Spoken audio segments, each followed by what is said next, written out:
on kyllä koko ero äijillä. Kyllä, pitää muistaa, että toi punnitus ja sen punnituksen jälkeinen vuorokausi siinä Immo on käynyt tankkaamassa ja painot on varmasti noussut.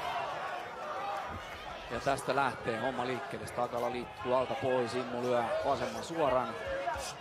Ja sieltä Stakala käyttää nopeutta. Ja Stakala vetää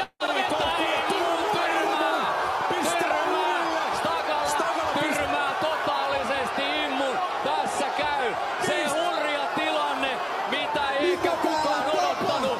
Mika Ilmeen on tyrmätty ja nyt lääkäri nopeasti paikan päälle. Tämä oli illan nopein tyrmäys. 2 sekuntia, 5 sekuntia. Mitä täällä tapahtuu? Jäähalli on hiljentynyt ja näin. Immun nopeus ei yksinkertaisesti enää riittänyt, eikä iskun kestävyys.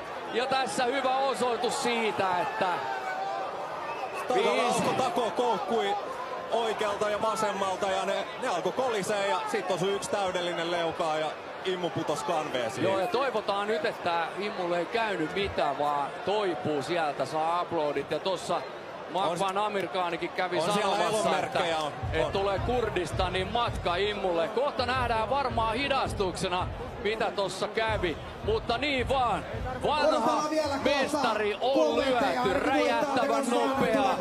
Joni Stakala on voittanut ja täytyy sanoa, että ne puheet, että Stakala ei olisi lahjakas, niin mitä vielä? Tolla kokemuksella näin näyttävä tyrmäys. Ja mikä lyöntivoima Joni Stakalalla oli.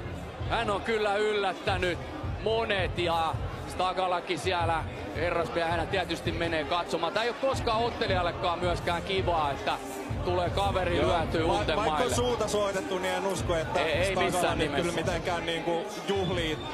Siis muuta kuin voittoansa tietenkin juhliin, mutta... Joo, ja kamppailuurheilu kuuluu, että ollaan kavereita. Nyt pitäisi järjestyksen valvojien tuolla, kun makaa ottelija maassa, niin ihmiset kuvaa. Tossa Stakala osuu, ne lyö ristiin ja sen jälkeen se osuu sinne oikealla sinne otsaan.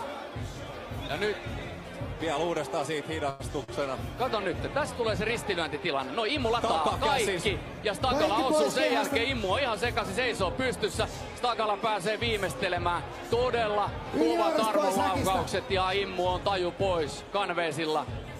Ja nyt hänet on saatu pystyyn, mutta on edelleen aika pahasti kanttuvein. Tämä ottelu ei kunnolla edes alkanut ja tuossa jo joku huutaa.